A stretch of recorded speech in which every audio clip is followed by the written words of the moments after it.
निकालेंगे मत्ती मत्ती का पुस्तक निकालेंगे।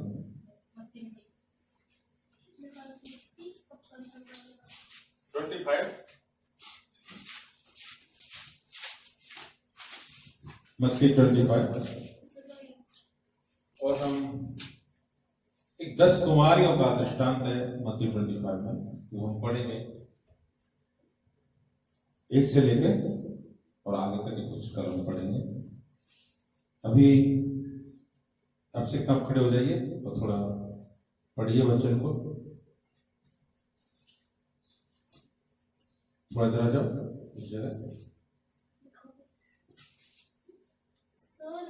स्वर्ग का राज्य उन 10 कुमारियों के समान होगा जो अपनी मसाले लेकर दूल्हे से भेंट करने को निकली। आइए हम इस दृष्टांत के लिए, इस वचन के लिए प्रार्थना करें। आज हमसे परमेश्वर बात करें अपने वचन के द्वारा। आइए हम अपने हाथ बंद करें। Thank you Jesus, praise the Lord. पवित्र आत्मा परमेश्वर आइए और हमको इस वचन से समझाओ। इस वचन के द्वारा हमें वो बातें बताओ जिस वजह से आपने वचन लिखा है, जिस वजह से आपने ये वचन यहां रखा है, वही कारण हमको बताओ पवित्र आत्मा प्रभु। इस प्रार्थना को प्रभु यीशु मसीह के नाम से मांगता है, आमीन, हालेलुया। बोलो यीशु मसीह की जय।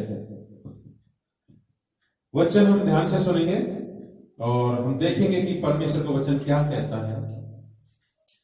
ये स्वर्ग के राज्य के बारे में दृष्टांत है। दृष्टांत का मतलब समझते हो? दृष्टांत का मतलब है कि एग्जाम्पल, एक उदाहरण और एक दृष्टांत के द्वारा परमेश्वर से समझाना चाहता है कि स्वर्ग का राज्य कैसे होगा। हालेलुया। तो हम पढ़ते हैं, तब स्वर्ग का राज्य उन 10 कुमारियों के समान होगा, उन 10 कुमारियों के समान होगा जो अपनी मसाले लेकर दूल्हे से भेंट करने को निकली। उनमें 5 कैसी थी? मूर्ख थी, और 5 कैसी थी? समझदार। 5 तो मूर्ख थी और 5 समझदार थी। हालेलुया। ये चीज में हालेलुया बोलते रहना चाहिए परमेश्वर के नाम में, हम चुप नहीं रहना चाहिए। Hallelujah, hallelujah, praise the Lord. मूर्खों ने अपनी मसाले तो ली, मूर्ख है ना, जो कुमारियां थी उन्होंने अपनी मसाले तो ली, परंतु अपने साथ तेल नहीं लिया। तेल नहीं लिया। समझना इस बात को। और परंतु समझदारों ने अपनी मसालों के साथ क्या? अपनी कुप्पियों में तेल भी भर लिया। हालेलुया। और जब दूल्हे के आने में देर हुई तो वह सब ऊँघने लगी और सो गई। आधी रात को धूम मची, देखो दूल्हा आ रहा है, देखो दूल्हा आ रहा है। उसमें भेंट करने के लिए चलो, उससे दूल्हे से भेंट करने के लिए आधी रात पे धूम मची, आवाज जोरदार, देखो दूल्हा आ रहा है, उससे भेंट करने को चलो। तो क्या हुआ? तब वे सब कुमारियां, कितनी कुमारियां? 10 कुमारियां थी ना, 5 तो मूर्ख थी और 5 समझदार थे। तो सब कुमारियां उठकर अपनी मसाले ठीक करने लगी, क्योंकि बहुत समय हो गया था, तो कुप्पियों में तेल भी कम हो गया था, मसालों में तेल कम हो, तो कुछ धीमे जल रही थी, कुछ तेज जल रही थी। हालेलुया। तो सब अपनी मसालों क्या करने लगी थी? ठीक करने लगी। और मूर्खों ने समझदारों से कहा, मूर्ख जो कुमारियां थी, उन्होंने समझदारों से क्या कहा? वचन में लिखा है 8 में, अपने तेल में से कुछ हमें भी दो, अपने तेल में से कुछ हमें भी दे दो, क्योंकि हमारी मसाले बुझी जा रही हैं। हमारी मसाले बुझी जा रही है। मूर्खों ने क्या किया, मसाल तो ली थी लेकिन तेल नहीं लिया था, एक्स्ट्रा तेल नहीं लिया था। जो तेल जितना उनके मसालों में था वो क्या था, आधी रात तक खत्म होने लगे। आधी रात तक का तेल था वो, लेकिन दूल्हा तो आधी रात के बाद आया, तो तेल खत्म होने वाला था। तो मूर्ख क्या कर रही थी, अरे हमें भी दे दो, हमें भी दे दो तेल, हमारी मसालों में तेल नहीं है। हालेलुया। परंतु समझदारों ने क्या उत्तर दिया, कदाचित यह हमारे और तुम्हारे लिए पूर्ण ना हो, भला तो यह है कि तुम बेचने वालों के पास जाकर अपने मोल लो। समझदारों ने क्या किया, भाई ऐसा है जब हम हमारे तेल में से तुम्हें दे देंगे तो हो सकता है कि हमारे लिए भी तेल कंप्लीट ना हो और तुम्हारे लिए भी ना हो। हम आपको तेल दे दें तो हमारी भी मसाल बच जाए और आपकी मसाल बच जाए, दोनों के लिए ना रहे। इससे अच्छा तो यह है कि आप तेल लेंगे आप दूसरा बेचने वाले से। और जब वो मोल लेने जा रही थी तो दूल्हा आ पहुंचा और जो तैयारी थी उसके साथ विवाह के घर में चली गई और द्वार बंद कर दिया। इसके बाद कुमारियां, जो मूर्ख कुमारी थी ना, वो भी आकर कहने लगी, हे स्वामी, हे स्वामी, हमारे लिए द्वार खोल दे। उसने उत्तर दिया, मैं तुमसे सच कहता हूं, मैं तुम्हें नहीं जानता। और लास्ट 13 जो कलम में इसकी वचन है उसमें क्या लिखा है, इसलिए जागते रहो क्योंकि ना तो उस दिन को जानते हो ना उस घड़ी को जानते हो। परमेश्वर क्या कह रहा है, जागते रहो, तुम ना तो उस दिन को जानते हो और ना उस घड़ी को। हालेलुया। ये 10 कुमारियों का दृष्टांत है, लेकिन आत्मिक रीति से ये वचन क्या कहता है ये हमको समझना चाहिए। हम इस वचन को जानते तो हैं, इस वचन को जानते तो हैं। कितनी बार ये मसीह लोगों ने पढ़ा होगा,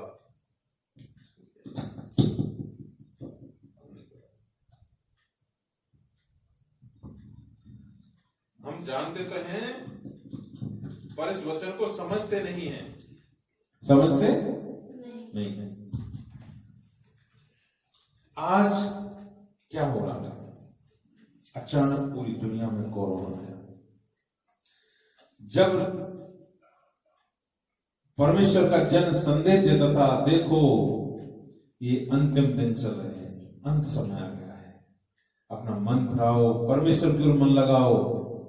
लेकिन लोगों क्या करते थे, मसीह लोग क्या करते थे, जो यीशु को नहीं जानते उनकी बात छोड़िए, एक मसीह लोग क्या करते थे, इधर से सुनते थे, इधर से निकाल देते। अभी तो बहुत समय बाकी है, अभी तो बहुत समय बाकी है, अभी तो मेरा घर बनाना है, अभी तो मुझे पैसा कमाना है, अभी तो शादी करनी है, अभी तो पढ़ाई करनी है, अभी तो क्रिकेटर बनना है। हालेलुया। अभी तो बहुत सारे काम है इस धरती पर, वो हमें पूरे करने हैं। अंत समय अभी कहां है, क्योंकि परमेश्वर का एक पल 1000 साल का होता है और 1000 साल एक पल का होता है। लेकिन लोग इस बात को भूल गए कि 1000 साल का 1000 साल भी एक पल के बराबर होता है परमेश्वर। आज जब अचानक देखते हैं इस दुनिया में कोरोना वायरस आया, पूरी दुनिया अपने अपने घरों में बंद है, ऐसी महामारी जिसका कोई इलाज नहीं है। वैज्ञानिक, डॉक्टर सब ने अपने हाथ खड़े किए, हाँ प्रयास कर, मानवीय जो प्रयास होते हैं वो जरूर कर रहे हैं, लेकिन अभी तक कोई इलाज, कोई दवा इसकी नहीं मिली है। हालेलुया। क्या आज ऐसा नहीं है, ये 5 जो कुमारियां थी, मूर्ख कुमारियां, जिन्होंने पूरा तेल नहीं लिया था, आज बहुत सारे मसीह लोग ऐसे हैं जो विश्वास तो करते हैं परमेश्वर को, यीशु मसीह तू पिता है, हमारा परमेश्वर है, लेकिन अपना आत्मिक जीवन ठीक नहीं किया। वो प्रभु में विश्वास करते हैं, चर्च जाते हैं, प्रार्थना करते हैं, लेकिन अपना मन नहीं लगाते हैं। वो मन उनका कहां है, उनका मन कहां है, संसार की बातों में। ये तेल किसका प्रतीक है? अगर हम मसाले हैं लेकिन तेल नहीं है तो मसाले का क्या फायदा? तेल नहीं है और मसाले हमारे पास में है तो जलेंगे कैसे? बहुत से लोग इस दुनिया में ऐसे हैं जो मसीह हैं, विश्वासी हैं, लेकिन आत्मिक तेल नहीं है उनके जीवन में, पवित्र आत्मा नहीं है उनके जीवन में,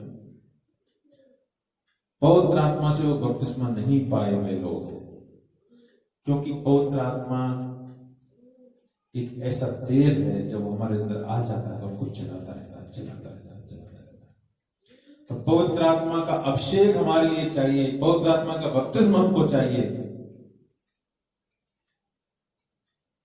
अगर पवित्र आत्मा का बपतिस्मा नहीं मिलता है, पवित्र आत्मा का आपको अभिषेक नहीं मिलता है, तो बहुत सारे लोग यीशु मसीह को उद्धारकर्ता के रूप में ग्रहण करते हैं, आते हैं और वापस फिर चले जाते हैं। बहुत सारे लोग हम देखते हैं, लेकिन तेल कौन रखता है? पवित्र आत्मा की आग कौन रखता है? पवित्र आत्मा का प्यास कौन रखता है? पवित्र आत्मा का अभिषेक किसके पास में है? जिसके पास में है वो समझदार कुंवारियों के समान है, जिन्होंने अपना अतिरिक्त तेल लिया और जब दूल्हा आया तो उसका स्वागत करने, वेलकम जीसस, उन्होंने स्वागत किया और यीशु मसीह उन कुंवारियों के साथ में अपने घर के अंदर चला गया उनको लेकर, और जो मूर्ख थी जिनके पास तेल नहीं था वो बाहर रह गए। आज बहुत सारे लोग हैं, हजारों हजारों करोड़ों करोड़ लोग हैं जिनके पास तेल नहीं है।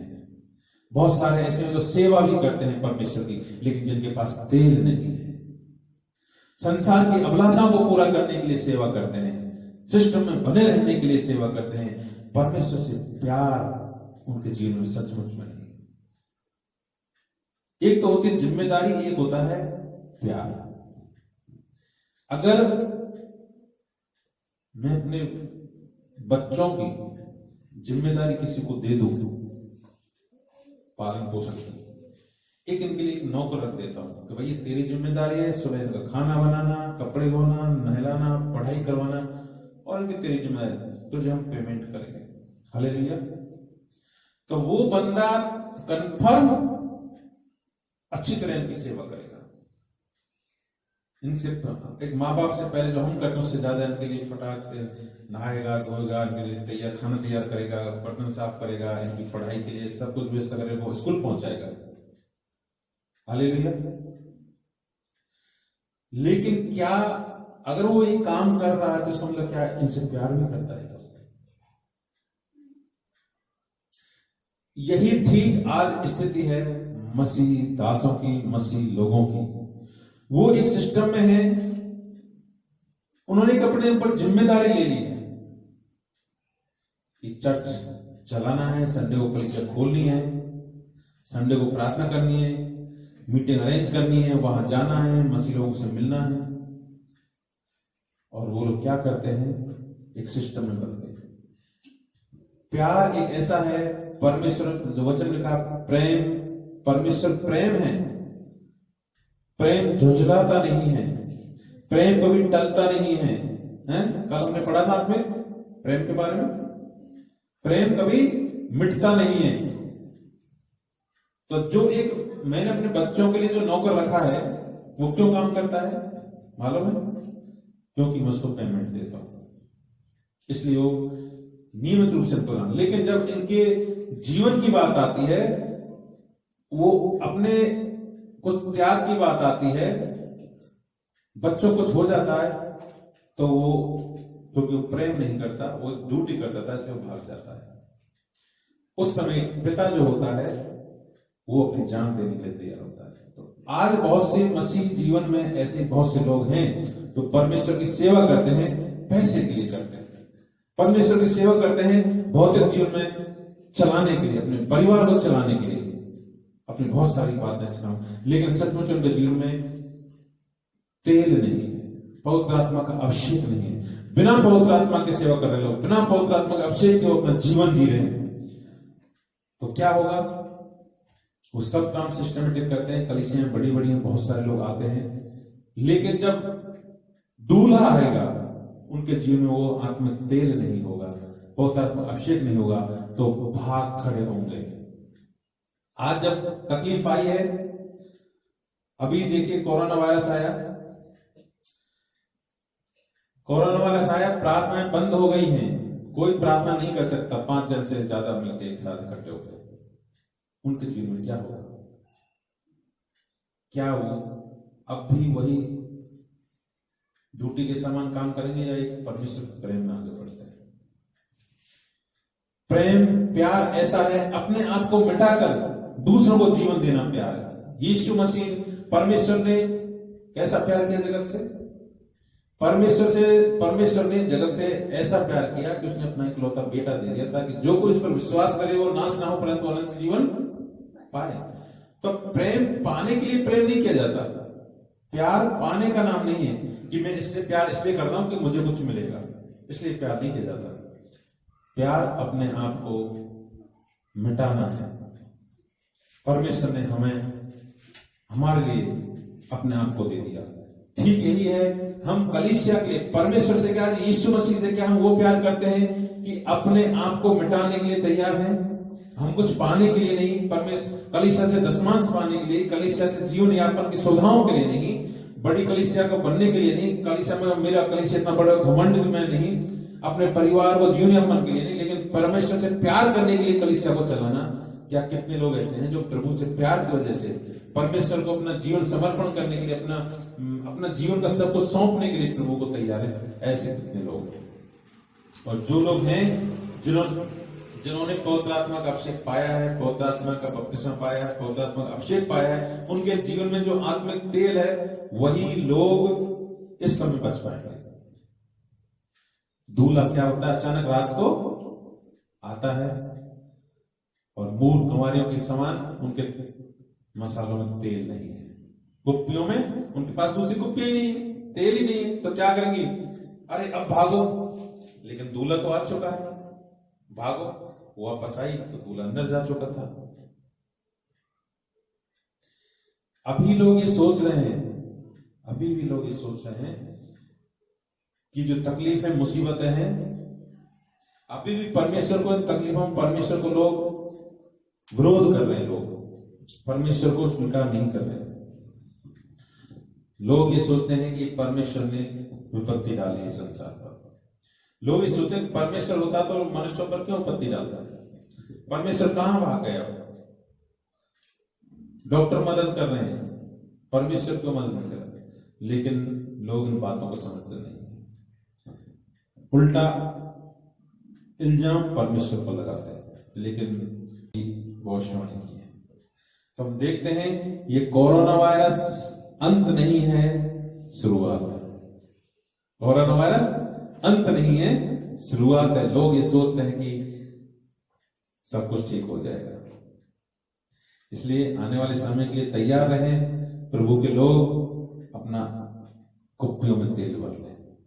अभी भी वो समय है कि दूल्हा आ रहा है, वेट करें। 12 नहीं बजे, अभी 12 नहीं बजे, इसलिए अच्छा है उससे पहले तेल भर लो अपनी कुप्पियों में एक्स्ट्रा। पवित्र आत्मा में अभिषेक प्राप्त कर लो, अपने आप को प्रभु से जोड़ लो, संसार की अभिलाषाओं से भाग, और जो शुद्ध मन से प्रभु का नाम लेते हैं उनके साथ संगति कर, मेल मिलाप कर लो। यही वो समय है जब हमें पूरी तरह मुड़ जाना है परमेश्वर तक। सचमुच में आज हम नहीं कह सकते कि आज का दिन भी अंतिम हो सकता है, हमको प्रभु लेने कभी भी आ सकता है। लोग बहुत सारे भविष्यवाणी, अभी नहीं अभी नहीं समय आया है, लेकिन परमेश्वर का समय 1000 साल एक पल का समय होता है। हो सकता है लोग नहीं अभी तो 1500 साल रहे, लेकिन प्रभु एक पल का समय हो सकता है।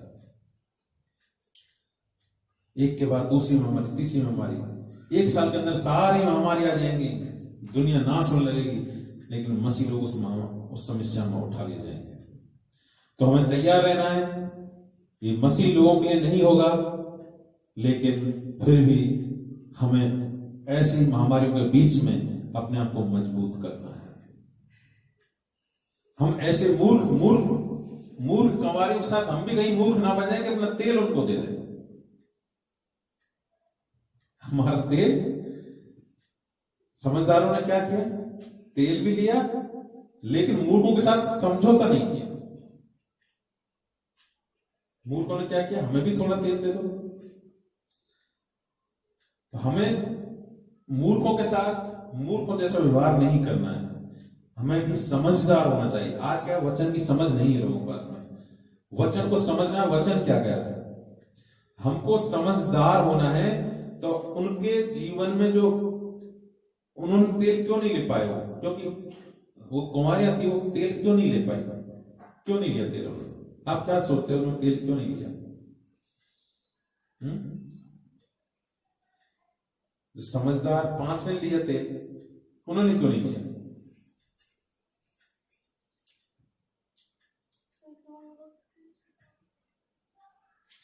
क्योंकि हम देख सकते हैं, सोच सकते हैं, वो विश्वासी तो थी, वो भरोसा करती थी, लेकिन संसार में भी बराबर चलती थी, संसार की अभिलाषाओं में भी अपने आप को रखे हुए थी।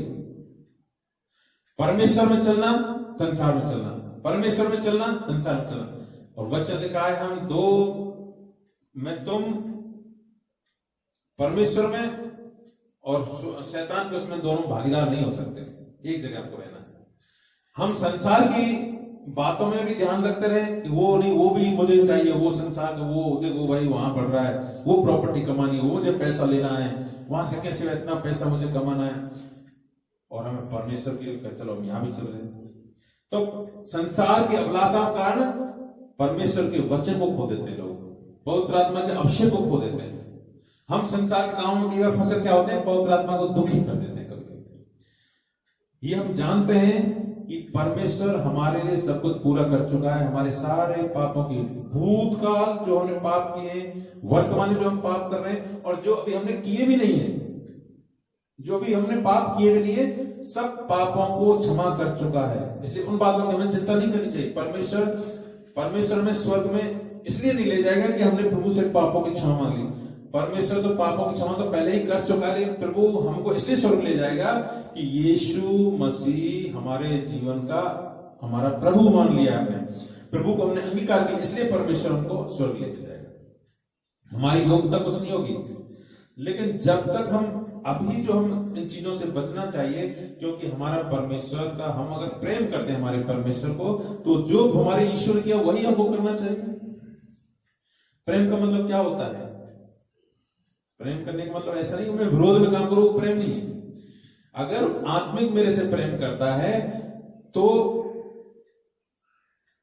ये सोचेगा कि पापा को पसंद नहीं है तो मैं काम नहीं करूंगा, लेकिन मुंह से तो बोलता है नहीं पापा मैं आपसे प्यार करता हूं, लेकिन काम वो करता है जो मैं पसंद नहीं करता, तो इसका मतलब प्रेम नहीं करता मुझसे। तो हमें कामों से देखा जाएगा कि हम परमेश्वर से कितना प्यार करते हैं। प्रेम करने वाला अपने परमेश्वर की, अपने पिता की हर एक इच्छा को पूरा करेगा। तो ये जो वचन में लिखा है, अगर हम प्रभु से प्रेम करते हैं तो हमें वो हर एक इच्छा, हर एक आज्ञा को पालन करना है। हमारे प्रभु को क्या अच्छा लगता है? पवित्र आत्मा में चलना, पवित्र आत्मा की ज्यादा इच्छा करना, भले कामों में लगे रहना, वो सब इच्छा करता है। अगर हम नहीं करते तो परमेश्वर गुस्सा नहीं होगा, लेकिन नहीं करने से क्या होगा, जो हमारे शरीर में जो है, हमारा शरीर जो भी संसार का है, शैतान को मौका मिलेगा और वो हमारे जीवन में घर बना लेगा। इसलिए जब तक हमें जीवन में जिंदा रहना चाहते हैं तब तक हमको ये चाहिए कि हमारे आत्मा का तो उद्धार हो चुका है, लेकिन हमारे शरीर का और प्राण को भी शैतान अधिकार में ना ले, और हम यहां धरती पर रहते हुए भी जीवंत जीवन जिए। इसलिए हमको परमेश्वर के आज्ञा का पालन करना है। कोई ये सोचे कि जब परमेश्वर हमसे गुस्सा ही नहीं होता, हमारे पापों को क्षमा कर दिया, तो हमें कोई अच्छा गलत की कोई जरूरत नहीं है, हम गलत काम भी कर सकते हैं, ऐसा भी सोच सकता है। लेकिन ये जो एक आत्मा अभी तो हमारा बचाएगा, लेकिन अभी प्राण और हमारा शरीर नहीं बचाएगा ना। तो दो हिस्से भी संसार के हैं। तो इनमें अगर आपको शांति से अपना शांति स्थापित करना है, परमेश्वर के राज्य में स्थापित करना है, तो आपको परमेश्वर की आज्ञा को पालन करना पड़ेगा। अगर आप नहीं करोगे तो आत्मा तो सील्ड हो चुकी है, आत्मा को शैतान छू भी नहीं सकता, लेकिन शैतान इनको दुख पहुंचाएगा। जो हमारे शरीर में, हमारे प्राण निराशा, दुख, जो हम कभी कभी निराशा में चले जाते हैं, कभी शरीर में दुख तकलीफ बीमारी होती है। इसलिए हमको इन सबसे जीवंत जीवन जीने के लिए हमें यीशु के नाम में शैतान को ठोकर मारना पड़ेगा। हालेलुया। इसलिए हमें ये ध्यान रखना चाहिए। हमने आज एक दृष्टांत देखा है 10 कुमारियों का। 5 कुमारी समझदार थी, 5 कैसी थी? अब से 5 तो समझदार थी, 5 कैसी थी? मूर्ख। तो मूर्ख कुमारियों ने क्या किया? वो मूर्ख क्यों थी? मूर्ख क्यों थी वो? और 5 समझदार जो थी उन्होंने क्या क्या क्या समझदारी की थी? में पहले ही कुप्पियों में अलग से तेल भर लिया। और जब दूल्हा आया तो क्या हुआ? जो अब पता नहीं था कब आएगा दूल्हा, तो वेट करते करते आधी रात हो गई। आधी रात हो गई तो जो मसाले में तेल था वो तो जल गया, थोड़ा बहुत बचा था, लुप लुप लुप झुप कर रहा था, कभी ज्यादा कभी। तो जब दूल्हा आया तो क्या हुआ? जो मूर्ख थी उनके मसाले में तेल खत्म होने लग गया। और खत्म तो समझदारों के तेल उसमें भी हो गया था, लेकिन क्या हुआ था? समझदारों के पास अलग से तेल था, तो वो उन्होंने भर लिया। और उनके पास तेल नहीं रहा तो उन्होंने क्या किया? भाई तुम जाओ और खरीद लाओ कहीं से। अब एंड टाइम पे अगर हम परमेश्वर से क्षमा, परमेश्वर तू मुझे क्षमा कर दे, मैंने जो गलत काम किए हैं, यीशु मसीह आएगा उस समय ये अचानक क्या होगा? 1 सेकंड के अंदर हो जाएगा और क्षमा मांगने का टाइम नहीं मिलेगा। तब कोई हम बाजार जाएंगे, अरे चलो पास्टर से प्रार्थना करवा लो, हम समर्पण करते हैं, अंगीकार करते, हम बपतिस्मा दे दो, हम तो उद्धार पा लेंगे। उस समय कुछ नहीं होगा। व्यापारियों से खरीदने का मतलब क्या है? अचानक यीशु मसीह आएगा तो लोग क्या करें? अरे हम जो लोग यीशु को जानते हैं, जीवन जी रहे, वो जानते हैं हाँ भाई यीशु मसीह उद्धार करता है,